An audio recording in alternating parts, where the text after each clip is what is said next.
comme une lésion cérébrale, qu'une fois que quelqu'un avait été arraché de cet état humain de liberté et d'initiative pour être réduit de la sorte, c'était cuit. Mais maintenant, je ne pense plus que cela soit vrai.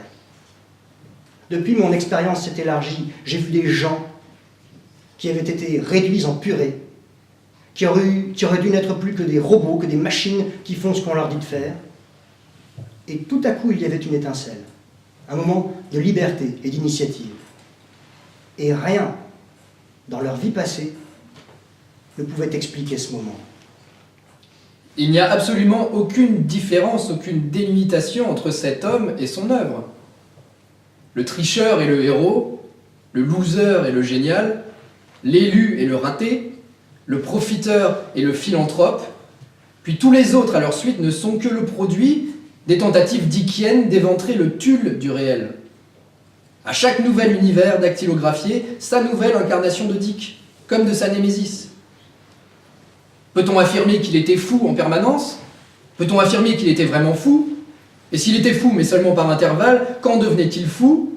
Et qu'est-ce qui le rendait fou? Ratiocine l'évêque dans La Transmigration de Timothy Archer. Et l'on jurerait lire Dick cherchant à surveiller les switches de sa propre personnalité, comme pour en surprendre l'occurrence.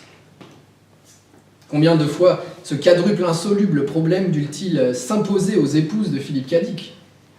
C'est un peu comme quelqu'un que l'on suppose totalement aveugle et qui voit pendant quelques instants. Son nerf optique n'a pas été coupé, d'accord? Et c'est quelque chose de terriblement important. C'est à nouveau la donnée qui ne peut pas s'intégrer à la théorie. Si l'on prend quelqu'un et qu'on lui ôte certaines parties de cortex cérébral, il est décervelé. Il va et vient tout en faisant ce qu'il est censé faire. Et un beau jour, quand il pense que personne ne le regarde, il s'empare d'un appareil photo, photographie ses adversaires, met le film dans une enveloppe, écrit une adresse étrange, va mettre le tout dans une boîte aux lettres.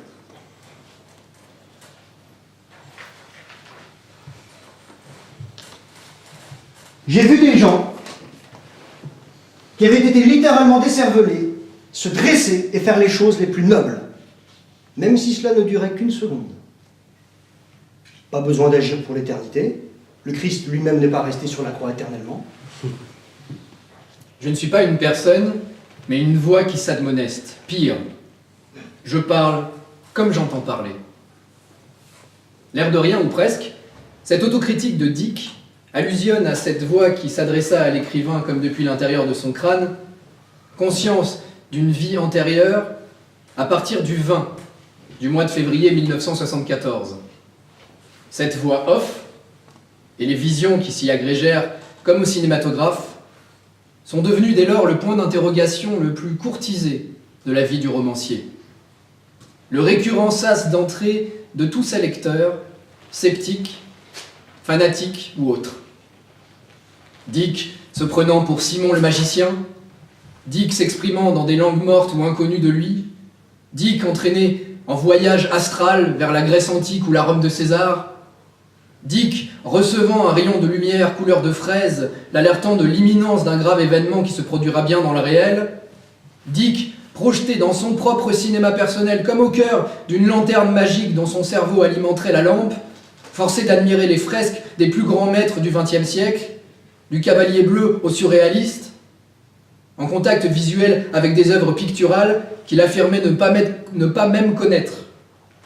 Dick édifié par l'esprit tutélaire d'un rabbin mort 600 ans plus tôt.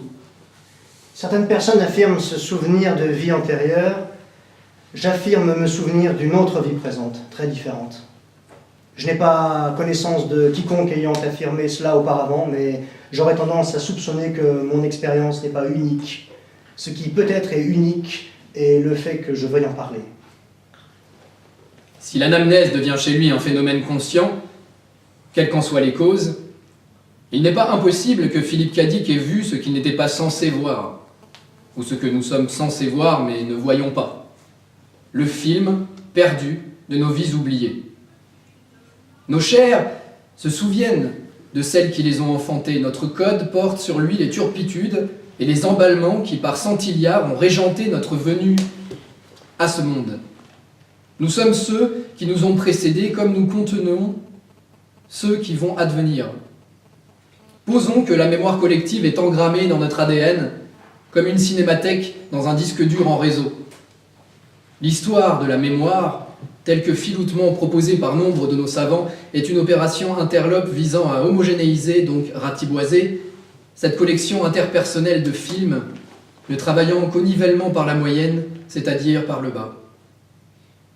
Le fait des faits admis, non scientifiquement, non énestiquement, mais politiquement, l'histoire, écrite par les vainqueurs, les vaincus ou les marchands, est toujours sélection artificielle. Admettons pendant quelques minutes que la mémoire collective ne soit pas qu'une expression pour historiographe, une formulation diplomatique ou un devoir de vacances. Le pèlerinage auquel nous convierait une telle mémoire serait intérieur et emprunterait un territoire partageable par tous via le portail de l'inconscient qui, lui, nous est propre, qui nous est propre. En fait, je crois bien que tout m'est venu de l'époque où je collectionnais des timbres et que je me suis aperçu que la plus grande partie d'entre eux, les plus précieux d'ailleurs, étaient des faux. J'en ai parlé à un marchand, il m'a répondu que la contrefaçon était si parfaite qu'il valait bien l'original. Et j'ai trouvé cela fantastique. L'idée d'une contrefaçon tellement parfaite qu'elle puisse passer aux yeux de tous pour l'original. Les Grecs avaient un mot pour qualifier cela, dokos. Le mot dokos faisait référence à une pièce de monnaie imitant les vraies pièces de façon si probante qu'elle était autorisée à circuler. Et c'est ça qui m'a fasciné. Cette pensée dépasse tout ce qu'on peut imaginer. Mon idée maîtresse, que le monde entier dans lequel nous vivons est dokos. Une imitation très habile, très complexe et très sophistiquée. Je pense qu'à un certain niveau, nous savons tous inconsciemment que le monde actuel n'est qu'une contrefaçon que nous essayons solidairement de conserver. Et je crois que tous, en tant qu'êtres humains, construisons cette illusion. Je ne crois pas que ce soit Dieu qui l'ait créée. Nous avons tous tramé et conspiré pour l'édifier d'un commun accord et y vivre.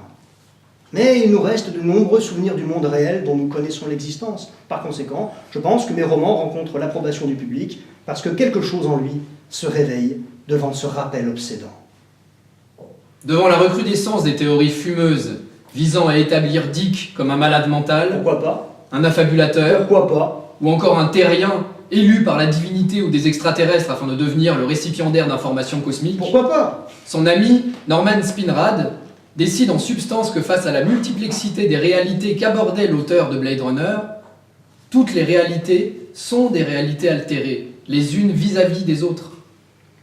L'absence de toute définition d'une distinction durablement valide entre réalité et illusion, l'original et sa copie, authenticité et simulation, etc., ne permettant pas de pencher en faveur d'une seule explication donnée quant à la voix intérieure de Dick, ni de les rejeter toutes en bloc comme la supercherie d'un rusé gamin qu'un rusé gamin aurait mis en point pour faire parler de lui, et Dieu sait que Philippe K. Dick aimait s'adonner à ce jeu, nous devons les appréhender comme ce qu'elles sont.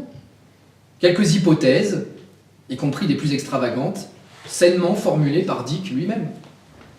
Dans mon discours de Vancouver, j'ai dit que la caractéristique fondamentale de l'être humain, tel que je le conçois, est l'aptitude à faire une exception à n'importe quelle règle. L'androïde répète continuellement la même action, c'est une sorte de mouvement machinal. « Ah bonjour, comment ça va ?» L'exécution mécanique d'un rituel, c'est comme s'il disait « Nous sommes les hommes creux, nous sommes empaillés », et on a l'impression que même s'il peut faire toutes sortes de choses, l'androïde ne possède pas la vie. C'est ce que l'on dit du schizophrène, il ne fait qu'imiter. Il observe les gens, les voit dire « Oh bonjour, comment ça va ?» et il les imite. Il n'a jamais vraiment compris pourquoi les gens se disent bonjour le matin, mais il les a vus faire et il le fait aussi. Et cela ne sera révélé que quand surviendra une crise. Parce que, quoi qu'il puisse se produire, il continuera à accomplir le rituel.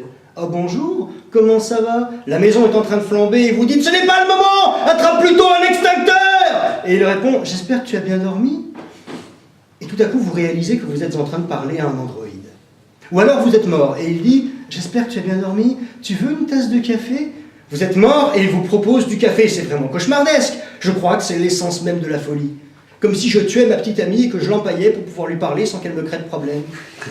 Par exemple, je dis « Oh bonjour, tu veux du café ?» Et elle me répond « Tu es vraiment moche ce matin, encore pire que d'habitude !»